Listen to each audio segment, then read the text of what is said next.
bizarre royal traditions you won't believe existed. Welcome back, history lovers. Today, we're diving deep into the most shocking, bizarre, and downright unbelievable royal traditions that actually existed throughout history. Trust me, by the end of this video, you'll realize that being royal wasn't always as glamorous as it seems. These aren't fairy tale stories. These are real historical practices that would make modern people cringe in horror. From deadly job positions to disturbing rituals, the world of royalty was filled with traditions so weird they seem impossible to believe. So let's uncover these mind-blowing secrets that show just how strange life really was for the world's most powerful families. Imagine having a job where every meal could be your last. Royal food tasters weren't just checking if the soup needed more salt. They were literally risking their lives with every single bite. These brave souls had to taste every morsel before it reached the king or queen's mouth, waiting anxiously to see if they'd drop dead from poison. But here's the twisted part. Some royal families were so paranoid that they had multiple tasters for the same dish. The poor tasters would stand there, sweating bullets, hoping today wasn't their last day on earth. The most famous case was Emperor Claudius of Rome, who employed dozens of tasters. Ironically, he was still poisoned. His wife simply bribed the tasters. These people literally signed up for a job where success meant staying alive and failure meant immediate death. Talk about the ultimate high-pressure career. You think your job is weird? In England, there's still an annual ceremony where they literally count and mark swans on the River Thames. This bizarre tradition dates back to the 12th century, when swans were considered a royal delicacy and belonged exclusively to the crown. Picture this: grown adults in boats, chasing swans with ceremonial uniforms, all in the name of the monarchy. The Queen's Swan Marker, that's an actual job title that still exists today, leads this surreal parade every summer. The ceremony involves catching swans, examining them, marking them with special rings, and recording their numbers in official documents. Locals gather to watch this spectacle that looks like something straight out of a comedy movie, but it's completely serious business for the participants. Hold on to your seats for this one, because it gets uncomfortable fast. Throughout history, royal brides were subjected to the most humiliating examinations to prove their purity before marriage. Medieval queens had to endure inspections by panels of older women, physicians, and sometimes even clergy members. But wait, it gets worse. Some cultures required these examinations to be witnessed by court officials to make it official. The French court was particularly notorious for this practice, with future queens examined like livestock before political marriages.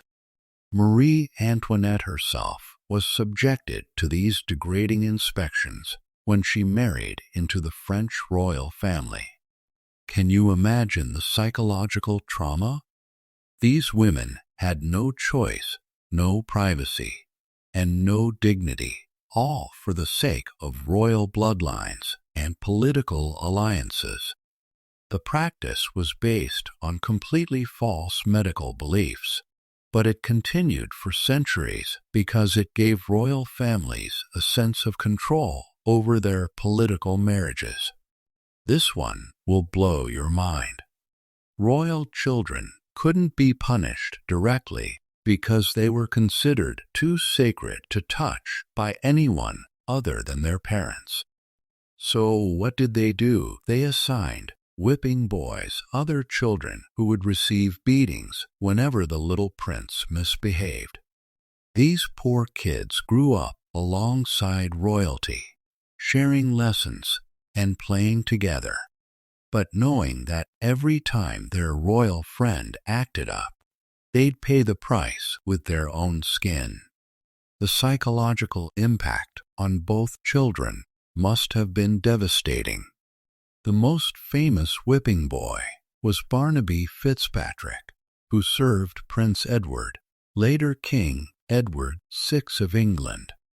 Surprisingly, some whipping boys actually became lifelong friends with their princes, creating the strangest trauma bonds in history. The twisted logic was that the prince would feel guilty watching his friend get beaten and would therefore behave better. In reality, it probably just taught royal children that their actions had consequences for others, a lesson that many monarchs clearly never learned properly. When royalty died, their families didn't just grieve, they got crafty in the most disturbing ways possible. Death masks were molded from the faces of deceased monarchs, creating eerily lifelike replicas that were displayed in palaces like macabre artwork. But that's nothing compared to hair jewelry. Royal families would weave the hair of dead relatives into bracelets, rings, and even elaborate wall hangings. Queen Victoria was absolutely obsessed with this practice, creating entire rooms filled with jewelry made from her deceased husband Prince Albert's hair. She wore his hair in lockets, had it woven into bracelets, and even had furniture upholstered with fabric containing his hair. The Queen's mourning rituals became so extreme that the entire Victorian era became synonymous with elaborate grief traditions. Imagine visiting someone's house today and finding out their beautiful bracelet is made from great-grandma's locks. Before modern medicine, royal courts believed that bad smells literally caused deadly diseases through miasma, poisonous air. Enter the royal herb strewer, a person whose entire job was to scatter sweet-smelling herbs and flowers wherever the monarch walked. This wasn't just sprinkling a few petals here and there. These herb strewers carried massive baskets of lavender, rosemary, and other aromatic plants, creating floral carpets for royalty to walk on. They had to stay ahead of the monarch at all times, ensuring every step landed on fresh, sweet-smelling herbs. The belief was so strong that some monarchs refused to enter any room that hadn't been properly strewn first. Queen Elizabeth I employed several herb strewers who had to coordinate their flower scattering like a choreographed dance performance. Talk about being high maintenance. Modern celebrities demanding specific colored M and Ms seems reasonable compared to requiring fresh herb carpets everywhere you walk. In some ancient kingdoms, becoming king wasn't about birthright. It was about survival. Brothers, cousins, and sometimes even sons would engage in brutal combat tournaments to determine who deserved the throne. These weren't friendly sparring matches. We're talking about full-scale battles with real weapons, where family members literally killed each other for power. The last person standing became the new ruler, often stepping over the dead bodies of their own relatives to claim the crown. The Ottoman Empire was famous for this practice. When a new sultan took power, it was traditional for him to have all his brothers executed to prevent civil war. One sultan, Mehmed III, had 19 of his brothers strangled on his coronation day. In medieval Ireland, the practice of tanistry meant that any male relative could challenge the king to combat for the right to rule. Family reunions must have been really awkward when everyone was eyeing the throne and calculating their chances in a death match. The brutal logic was that only the strongest should rule, but it created royal families where trust was impossible and paranoia was a survival skill. You won't believe this job existed, but some royal courts employed people whose sole responsibility was to hold a cloth over the monarch's nose when they sneezed. The belief was that royal sneezes were so powerful and sacred that they needed special handling to prevent the royal essence from escaping. But here's where it gets absolutely ridiculous. These nose holders had to be trained in the proper technique and were ranked according to their sneeze handling skills.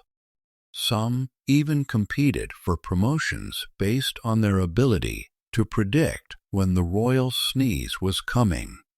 The Chinese imperial court had elaborate protocols around the emperor's bodily functions, including designated officials for managing sneezes, coughs, and even yawns.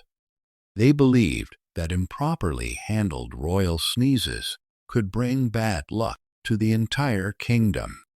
Imagine putting professional royal nose holder, first class, on your resume. These people took their job deadly seriously, practicing their cloth holding techniques and studying their monarch's sneeze patterns like it was a science. Brace yourselves for this horrifying revelation. Some royal families believed that drinking the blood of their ancestors would give them strength, wisdom, and longevity. They would preserve royal blood in special containers and pass it down through generations like a twisted family heirloom. European monarchs would sometimes drink fresh blood from executed criminals, believing it would cure diseases and grant them supernatural powers. They had elaborate ceremonies around this practice, treating it like a religious ritual with golden chalices and formal prayers. The Hungarian Countess Elizabeth Bathory took this to an extreme, allegedly bathing in the blood of young women because she believed it would preserve her youth. Though some historians debate the extent of her crimes, the royal obsession with blood as medicine was very real. Even more disturbing, some royal physicians recommended drinking the blood of recently executed prisoners while it was still warm, believing it held the most potent healing properties. They would rush from execution sites to royal palaces with containers of fresh blood. The irony? Many of these blood-drinking royals died young from various diseases, proving that their gruesome health trend was completely useless and possibly harmful. And now for our number one most bizarre royal tradition, the groom of the stool. This was an actual high-ranking court position in the English royal court, where someone's entire career revolved around assisting the monarch with their bathroom needs. But wait, it gets even more absurd. This wasn't considered a lowly job. It was actually one of the most prestigious positions in the royal court.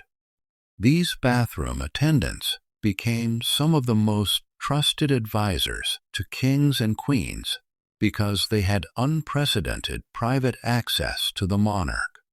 Henry VIII's groom of the stool, Hugh Dennis, became one of the most powerful men in England, all because he helped the king with his daily constitutional.